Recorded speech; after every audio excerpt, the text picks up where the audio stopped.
Good morning, everyone. I am Karen Stonecypher, and I am here to present the findings and the recommendations for next year's flu season staffing. So before we get started, I'd like to introduce the data sets I used for this analysis.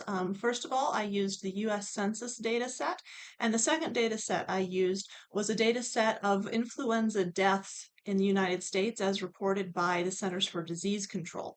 Now, there is one limitation of this data set that I would like to point out before I present my analysis.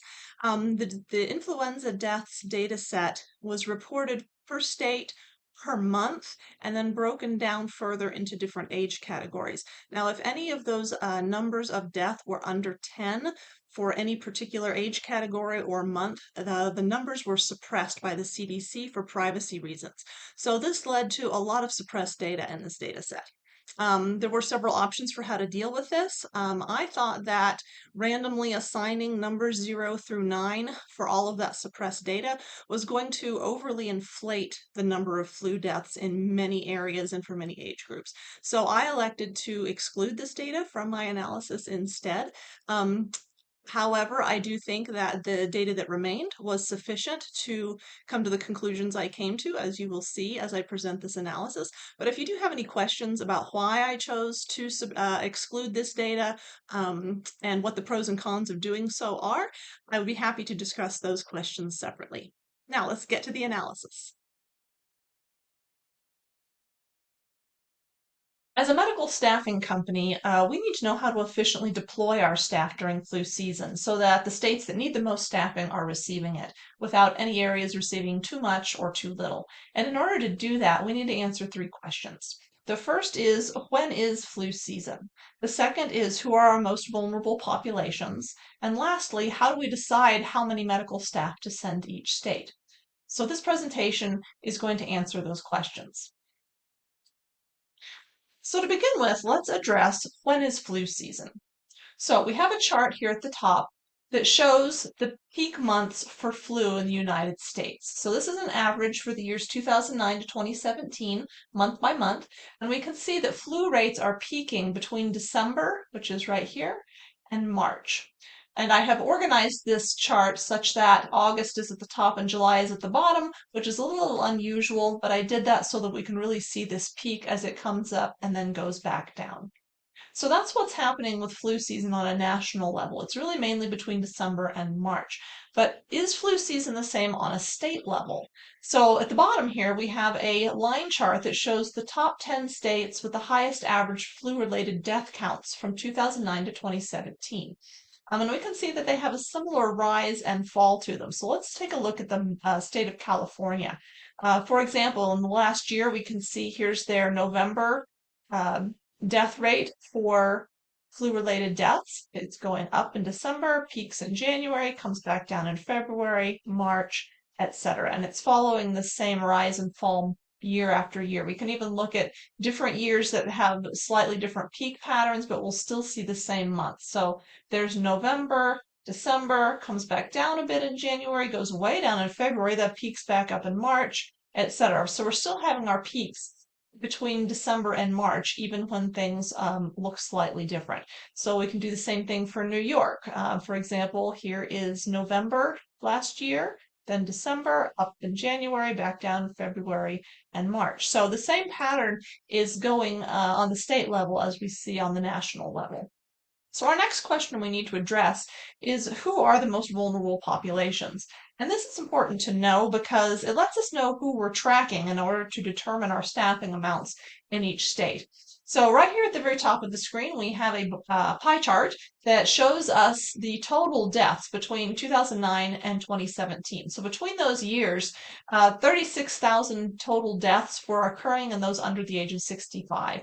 Whereas 379,000 of those deaths were occurring in those age 65 and above. And this is over 10 times more death in the age 65 and up age group than in those under the age of 65. So we can see that the vast majority of deaths are happening in that age group. But how strongly correlated are flu deaths to the populations of people age 65 and above? So that's what this scatter plot here in the center is addressing. Along the x-axis on the bottom of the chart, we have the average total population of those age 65 and above. And then along the y-axis, to the left, we have the average total flu deaths. And each of these dots represents a state. So we can see as the states are graphed on this chart, they form a general line going up and to the right. And this indicates a correlation between these two factors that is a positive correlation. So the closer a correlation is to the number 1, the more strongly correlated they are. That means the more strongly one factor is affecting the other. And the closer a correlation is to the number 0, the less relationship there is between one factor and another. So for those who are interested, the correlation between these two factors happens to be 0.95, which is very close to the number 1. That is a very strong correlation. So we can conclude from this that indeed the larger the population of those age 65 and above are in a state, the more total flu deaths there will be in that state as well. And at the bottom of the screen, we have a map that largely shows the same information, but in a perhaps a little bit quicker to digest format by looking at it. So the states that are darker blue, the darker blue the state is, the more average total flu deaths that state has. And then the lighter blue, the fewer deaths the state has. And then the dots represent the average total population of those 65 and above. The more red the dot, the higher the population, the higher the numbers are of population 65 and above. So we can see that the darker states here, the darker blue ones, also contain the darker red dots. So from this, we can conclude that the vast majority of flu-related deaths are indeed occurring in those age 65 and above. And so there's a very strong correlation between the number of flu-related deaths and the number of people age 65 and up in each state. So from this, we determined that our most vulnerable population is indeed those age 65 and up. So now that we know who our most vulnerable population is, how do we use that information to decide how to efficiently allocate our staff?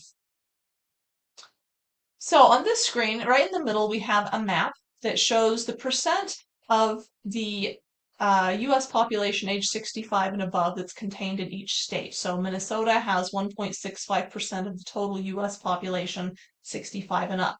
California has 10.89%. Texas has 6.53%.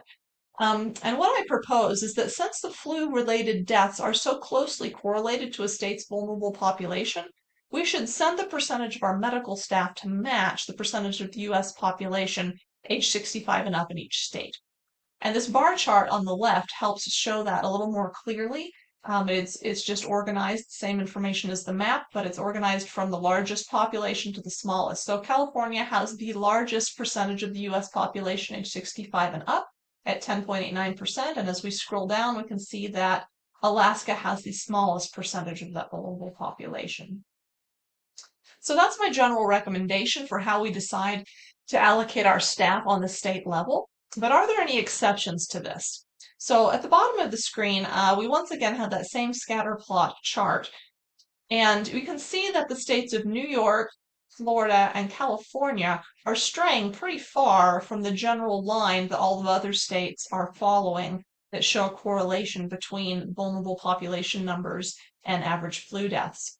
So California and New York are both above that line, indicating that they have considerably more flu-related deaths for their given vulnerable population, whereas Florida is considerably below the line, indicating that it has fewer flu-related deaths for its vulnerable population size. And in fact, Florida has just about the same number of average flu-related deaths as Pennsylvania does. Florida has 205, and on average, Pennsylvania has 207, although Florida has a much larger vulnerable population than Pennsylvania.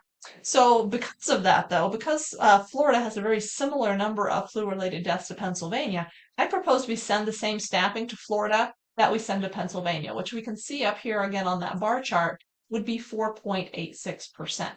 So if we send that 4.86 to Florida, this is going to free up 3.44% of our staff who can instead be directed towards New York and California, where the flu death rates are higher than the national trend for their vulnerable population sizes. So taking these exceptions into consideration, exactly what percentage of our staff do we send to each state and when? So here in the center, we have a chart that shows the exact percentage of our staff to send to each state, with adjustments made to California, New York, and Florida. And these are all these numbers are based on the vulnerable populations in each state. So we can see now that Florida has the same 4.86% as Pennsylvania.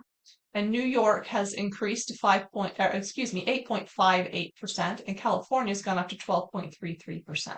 So what I did with those is I took that 3.44% that would have gone to Florida, I took 2% of it and reallocated it to New York, and then I took the remaining 1.44% and allocated it to California. And the reason I did it that way is because, as we can see back here on our scatter plot, New York has considerably more flu-related deaths for its vulnerable population size than California does. They're both above the trend line, but New York is considerably more above the trend line. So they both need extra staff, but New York needs more, which is why I gave them the 2%.